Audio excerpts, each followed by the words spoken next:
Shooting set ಬರಬೇಕು, ನಾವೇನೇ ಸುದ್ದಿ ಬರೆದು ಕೊಟ್ಟು ಅಥವಾ ಫೋಟೋ ಜೊತೆಗೆ ವಿಡಿಯೋ ಜೊತೆ ಕೊಟ್ಟು ನೀವು ಅದನ್ನ ಕಂಟೆಂಟ್ ಮಾಡಿ ಅಥವಾ ಅದಕ್ಕೇನೋ ಒಂದು ಕ್ಯಾಪ್ಷನ್ ಹಾಕಿ ಹಾಕೋದೆಲ್ಲ ನಾರ್ಮಲ್ ಅಂತ ಅನಿಸ್ತಾ ಇತ್ತು.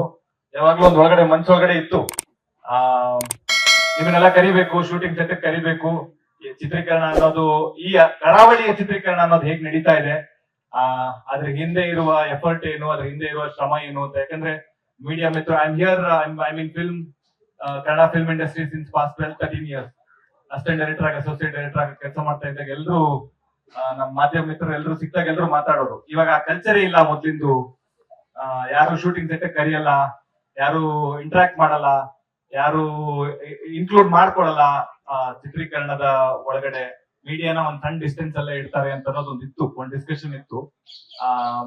ಅದನ್ನ ಸ್ವಲ್ಪ ಅದ್ರಲ್ಲಿ ಏನಾದ್ರು ಒಂದ್ ಸಣ್ಣ ಎಫರ್ಟ್ ಹಾಕ್ಬೇಕು, ಅದು ಚೇಂಜ್ ಆಗೋದಕ್ಕೆ ಅಂತಂದ್ರೆ ಯಾವಾಗ್ಲೂ ಮನ್ಸಲ್ಲಿ ಕೊರಿತಾ ಇತ್ತು. ಸೊ ಇದೊಂದು ಅಪರೂಪದ ಅವಕಾಶ ನಮಗೆ, ಕರಾವಳಿಯ ಚಿತ್ರತಂಡವಾಗಿ ನಮ್ಗೊಂದು ಅಪರೂಪದ ಅವಕಾಶ. ನಿಮಗೆ ಚಿತ್ರೀಕರಣವನ್ನ ಈ ತರದ ಒಂದು ರೂಟೆಡ್ ಫಿಲ್ಮ್ ನಡೆಯುವ ಚಿತ್ರೀಕರಣ ಸ್ಥಳಕ್ಕೆ ಮಂಗಳೂರಿಗೆ ಆಕ್ಚುಲಿ ಕರ್ಸ್ಬೇಕು ಅಂತ ಪ್ಲಾನ್ ಇತ್ತು. ಅನ್ಫಾರ್ಚುನೇಟ್ಲಿ ಆಗ್ಲಿಲ್ಲ, ವೆದರ್ ಸಪೋರ್ಟ್ ಮಾಡ್ಲಿಲ್ಲ, ಮಳೆ ಗಿಳೆ ಆ ತರದೆಲ್ಲ ನಡೀತಾ ಇತ್ತು. ಸೊ ಕೊನೆಯ ಹಂತದ ಚಿತ್ರೀಕರಣಕ್ಕೆ ರೀಚ್ ಆಗಿದ್ದೀವಿ. ಕೊನೆಯ ದಿನದ ಚಿತ್ರೀಕರಣ, ಕೊನೆಯ ಹಂತದ ಚಿತ್ರೀಕರಣ ಕರಾವಳಿ ಅಂತಂದು very very special journey for me. ನಾನೊಂದು 10 ವರ್ಷಗಳ ಕಾಲ ಅಸಿಸ್ಟೆಂಟ್ ಡೈರೆಕ್ಟರ್ ಆಗಿದ್ದೆ. ಸುದೀಪ್ ಸರ್ ಜೊತೆಗಿದ್ದೆ, ಎಸ್ ನಾರಾಯಣ್ ಸರ್ ಜೊತೆಗಿದ್ದೆ. ಅದಾದ್ಮೇಲೆ ಅಂಬಿನಿಂಗ್ ವಯಸ್ಸಾಯ್ತು, ಫಿಲ್ಮ್ ಇಂದ ಜರ್ನಿ ಶುರುವಾಯ್ತು. ಅಲ್ಲಿಂದ ಬೇರೆ ಬೇರೆ ಸಿನಿಮಾಗಳಲ್ಲಿ ಕ್ರಿಯೇಟಿವ್ ಡೈರೆಕ್ಟರ್ ಆಗಿ ಅಥವಾ ರೈಟರ್ ಆಗಿ ಬೇರೆ ಬೇರೆ ವಿಭಾಗಗಳನ್ನ ನೋಡಿರ್ಬೋದು. ಎಡಗೈ ಅಪಘಾತಕ್ಕೆ ಕಾರಣ ಪ್ರೊಡಕ್ಷನ್ ನಿರ್ಮಾಣ ಸಂಸ್ಥೆನೂ ಆಯ್ತು. ಆದ್ರೆ ಕರಾವಳಿ ಅಂತ ಅನ್ನೋದು very special journey for me. ನಾನ್ ಕುಂದಾಪುರದವನು, ಅಲ್ಲಿ ಹುಟ್ಟು ಬೆಳೆದವನು. ಅಲ್ಲಿಯ ಕತೆ, ಒಂದು ರೂಟೆಡ್ ಫಿಲ್ಮ್ ನ, ಒಂದು ಕಲ್ಚರ್ಡ್ ಬೇಸ್ಡ್ ರೂಟೆಡ್ ಫಿಲ್ಮ್ ನ, ಒಂದು ಕಂಬಳ, ಒಂದು ಮನುಷ್ಯ ಮತ್ತು ಪ್ರಾಣಿಗಳ ನಡುವೆ ನಡೆಯುವ ಕಥೆಯನ್ನ, ಆ ಪ್ರಾಣಿಗಳ ಪ್ರಪಂಚದ ಹಿಂದಿನ ಕಥೆಯನ್ನ ಇಡೀ ಪ್ರಪಂಚಕ್ಕೆ ತಲುಪಬೇಕು, ಇಡೀ ಪ್ರಪಂಚಕ್ಕೆ ಹೇಳ್ಬೇಕು ಅಂತ ಅನ್ನೋದು ಒಂದು ಆಸೆ ಆಗಿತ್ತು. ಅದಿವತ್ತು ಚಿತ್ರೀಕರಣದ ಭಾಗ ಮುಕ್ತಾಯಗೊಂಡಿದೆ. ಈ ಜರ್ನಿ ಶುರುವಾದಾಗ it is very limited film. ಅಲ್ಲಿಂದ ಪ್ರಜ್ವಲ್ ಅವ್ರಿಗೆ ಹೋಗಿ ಮಾತಾಡ್ತೀವಿ, ಅವ್ರು ಬಹಳ ಪ್ರೀತಿಯಿಂದ ಇಲ್ಲ ಇದೊಂದು ಬೇರೆ ತರದ ಸಿನಿಮಾ ಮಾಡೋಣ ಗುರು ಅಂತ ಅಲ್ಲಿಂದ ಶುರುವಾಗುತ್ತೆ journey. That is how we started our journey. He is the one who joined hands from the beginning. ಅಲ್ಲಿಂದ ನಮ್ ಜರ್ನಿ ಶುರುವಾಗುತ್ತೆ. VK film is the one who joined hands for us. ಅಲ್ಲಿಂದ ನಮ್ ಜರ್ನಿ ಶುರುವಾಗುತ್ತೆ. ಅದಾದ್ಮೇಲೆ ಕಾಸ್ಟ್ ಅಂಡ್ ಕ್ರೂ ಒಬ್ಬೊಬ್ಬರಾಗಿ ಜೊತೆ ಆಗ್ತಾರೆ.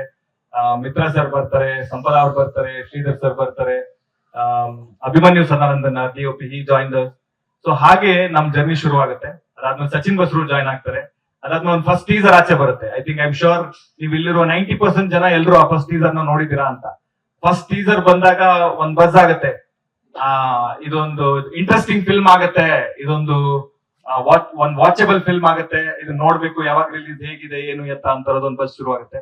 ಐ ಥಿಂಕ್ ಆ ಫಸ್ಟ್ ಟೀಸರ್ ಶುರು ಮಾಡಿದಾಗ, ರಿಲೀಸ್ ಆದಾಗ ಯಾವ ತರದ್ ಒಂದು ಅಟೆನ್ಷನ್ ಇತ್ತೋ, ಇಂಟ್ರೆಸ್ಟ್ ಕ್ರಿಯೇಟ್ ಆಗಿತ್ತೋ, ಅದು ಹೋಗ್ತಾ ಹೋಗ್ತಾ ದಿನ ದಿನಕ್ಕೂ ಜಾಸ್ತಿ ಆಗ್ತಾನೆ ಇದೆ.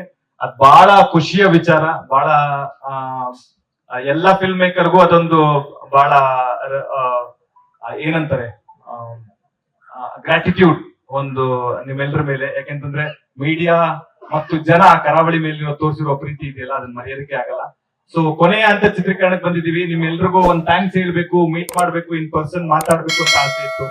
ಸೊ ಒಂದ್ ಕ್ವಿಕ್ ಆಗಿ ಮೀಟ್ ಮಾಡೋಣ, ನಿಮ್ಮೆಲ್ರಿಗೂ ನಿಮ್ಮನ್ನ ಮುಖತಃ ಭೇಟಿ ಆದಾಗೂ ಆಗತ್ತೆ, ನಿಮ್ ಥ್ಯಾಂಕ್ಸ್ ಹೇಳಿದಾಗೂ ಆಗತ್ತೆ ಅಂತ ಅನ್ನೋದು ಒಂದು ಇಂಟೆನ್ಷನ್. ಲೇಟೆಸ್ಟ್ ಹಾಗೂ ಇಂಟ್ರೆಸ್ಟಿಂಗ್ ಸುದ್ದಿಗಳಿಗಾಗಿ ಬಾಸ್ ಟಿವಿ ಕನ್ನಡ ಚಾನೆಲ್ನ ಸಬ್ಸ್ಕ್ರೈಬ್ ಮಾಡಿ, ಹಾಗೆಯೇ ಬೆಲ್ ಐಕಾನ್ ಪ್ರೆಸ್ ಮಾಡಿ. ಇದರ ಜೊತೆಗೆ ಫೇಸ್ಬುಕ್, ಇನ್ಸ್ಟಾಗ್ರಾಮ್, ಎಕ್ಸ್ ನಲ್ಲೂ ಮಿಸ್ ಮಾಡದೆ ಫಾಲೋ ಮಾಡಿ.